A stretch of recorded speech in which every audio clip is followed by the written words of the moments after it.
समस्त को नमस्कार। आज संध्यार विशेष कार्यक्रम आपन को स्वागत करुच्ची। कार्यक्रम नाटी हूँ प्रदीप जलु था। आज गोटे छोटिया प्रसंग आलोचना करवा। प्रसंगटी हूँ रे भंड पाइबु तु दंड। भंड जदिन दंड पाइब एक भंड को भल भाव जना, तथापि से भंड निजक परिवर्तन करने बदल से अभ्यास को से जारी रखि थाए। तेणु आज कार्यक्रम नाटी हूँ रे भंड पाइबु तु दंड। माथ्यू द्वारा 12 अध्याय 35-36 पद आप देखा कौन लिखा जाए। उत्तम लोक उत्तम भंडार उत्तम पदार्थ बाहर करे, पुणी मंद लोक मंद भंडार मंद पदार्थ बाहर करे। किंतु मु तुम मन कहूँ मनुष्य माने जेकोसी असार कथा कहती विचार दिन से माने से उत्तर देवे। मो प्रिय भाई भणी माने आम पार्टी बाहर शब्द गुड़िक व्यक्तिर हृदय रे जहाँ अच्छी ताहा प्रकाश करे। मो पार्टी जहाँ शब्द गुड़िक बाहर मो हृदय रे जहाँ अच्छी ताहा मोर शब्द माध्यम प्रकाश करे। एवं से व्यक्ति प्रकृत रे जणे ताहा कौन अटे ताहा से दर्शाए। मु विश्वास करे जे ख्रीष्टंकर अनुयायी भाव रे आम प्रत्येक एक केंद्रीय विषय अटे। ईश्वरंकर आगरे निज हृदयर स्थिति को सुरक्षा एवं रक्षा करिबारे आमे सर्वाधिक संभाव्य परिश्रम व्यय करवा उचित। कारण आम मुखर जहाँ किछि उत्पन्न हुए जहाँ किछि बाहरे आम हृदय थाए। यीशु निजे यहाँ शिखाइले। से थरे फारुसी मान सहित मुहांमुही होइथिले। कारण तांको शिष्य मान खाइबा पूर्व आनुष्ठानिक भाव में हाथ धोई जिहुदी प्राचीन मान परंपरा को अनुसरण करनथिले। एकत्रित होइथिबा जनता कहिथिले, शुण और बुझ, मुखरे जहाँ प्रवेश करे ताहा जे मनुष्य को असुचि करे एपरि नुहे, किंतु मुखरु जहाँ बाहरे ताहा ही मनुष्य को असुचि करे। माथ्यू तार 15 अध्याय 10 आप 11 पद पढ़े। पुरुष किंबा स्त्री रो हृदय एक कूओ अटे। कौन अटे? पुरुष किंबा स्त्री हृदय एक कूओ अटे एवं पाटी होउची से बाल्टी जहाँ से कूओरु बाहर करि थाए।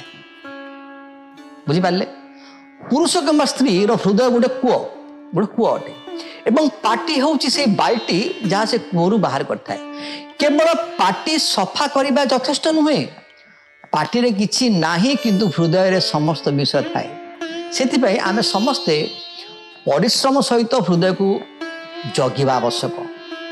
आमे समस्ते परिश्रम सहित आम हृदय को जगिबा आवश्यक। कहीं आम हृदय जीवन समस्त विषय प्रभावित हुए एवं जीवन से विषय गुड़िक आम पार्टी रे जहाँ शुना जाए ताहा द्वारा प्रकाशित हुए। रोमी तार 3 अध्याय तार लिखा जाए, सेमानकर कंठ उन्मुक्त समाधि। कौन लिखा होची? सेमानकर कंठ उन्मुक्त समाधि। से माने आपना आपना जिह्वारे छलना करियछंती। सेमानकर ओष्ठ तले काल सर्पर विष अच्छी। कौन लिखा होची? सेमानकर ओष्ठ तले काल सर्पर विष अच्छी। गीत संहिता 59:12 लिखा जाए, सेमानक मुखर पाप और सेमानकर ओष्ठधरर वाक्य पुणी सेमानकर कथित अभिशाप और मिथ्या सकाशु से माने आपना आपना अहंकार रे धरा जातु। को माने जार मुखरे पाप अच्छी एवं सेमानकर ओष्ठधर वाक्य सेमानकर कथित अभिशाप मिथ्या सकाशु से माने तांकर अहंकार रे धरा जातु। गीत संहिता 59:12 लिखा जाए जो माने दाऊदଙ୍କ विरुद्धରେ गर्व अभिशाप मिथ्या कहउचंती सेमानଙ୍କ विरुद्धରେ न्याय ପାଇଁ आह्वान। दाऊद निज शत्रु माननकु सेमानଙ୍କର क्षतिकारक शब्दर परिणाम बा क्षतिकारक शब्दर परिणाम अनुभव करने को अनुमति देवा ईश्वर को अनुरोध करती। कौन कहते यही पदटी दर्शाए जे दाऊद तांको विरुद्ध में व्यवहार होता शब्द ता गुरुत्वपूर्ण बोली से कौन करती विश्वास करती एवं गर्वी एवं प्रताड़नाकारी भाषण द्वारा होइतिबा क्षति विषय से ईश्वर को जनाउछंती। दाऊद चाहती जे ईश्वर न्याय आणंतु, ईश्वर न्याय विचार करंतु, किंतु से विश्वास करती जे ईश्वर समय एवं आभिमुख्य सिद्ध अटे। से मुखापेक्षा करती नहीं, ईश्वर मुखापेक्षा करती नहीं। मोर प्रिय भाई भणी माने सच्चोट हवा अन्य मानक समालोचना करवा बा विचार करने आमे आमर शब्दकोशरु अति विचक्षण शब्द सबू व्यवहार करूँ। तेबे प्रश्न होची आपण निजकू अन्य ठारू श्रेष्ठ मन करी हास्यास्पद मंतव्य सहित अन्य को अपमानित करू कि आमे अन्य मान निकट में हास्यास्पद मंतव्य सहित अन्य मान को अपमान करू कि आमे अन्य मान को अपमान कला भाया शब्द सब व्यवहार करुच कि आपण आशीर्वाद त्राणकर्ता नाम को एक व्याख्याकारी भाव में व्यवहार करती कि आपण पिला माने केवल ईश्वर विषय शुणती ना आउ कहा विषय शुणा को से पसंद करती। आमे व्यवहार करुवा शब्द गुड़िक नमूना कौन अटे? हितपद 16-18 लिखा जाए अहंकार सर्वनाशर सम्मुखें थाए। कौन लिखा जाए? अहंकार सर्वनाशर सम्मुखें थाए पुणी दाम्भिक मन पतनर सम्मुखें थाए। जे दाम्भिक तार मन पतनर सम्मुखें थाए। जदि आप गीत संहिता 10:7 देखिए लिखा जाए ताहार मुख अभिशाप और छलना और उपद्रव रे परिपूर्ण, ताहार जिह्वा तले अनिष्ट और अधर्म थाए। मो प्रिय भाई माने आज आसंतु आमर चिंताधारा आमर कार्य विषय चिंता करिबा।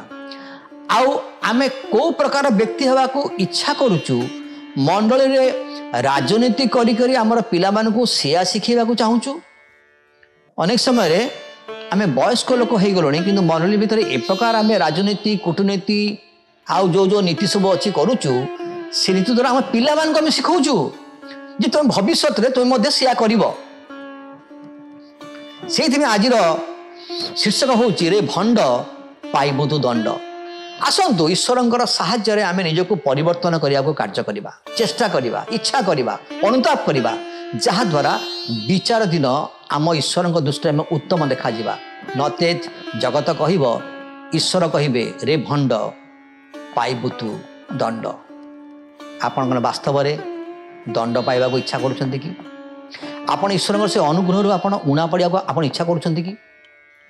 मोर प्रिय भाई भणी माने आमे निजको परिवर्तन करिबा। एक परिवर्तित हृदय ईश्वर ठारे ग्रहणीय अटे।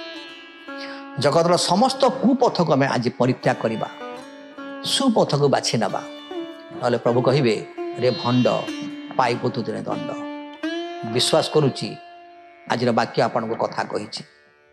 नमस्कार।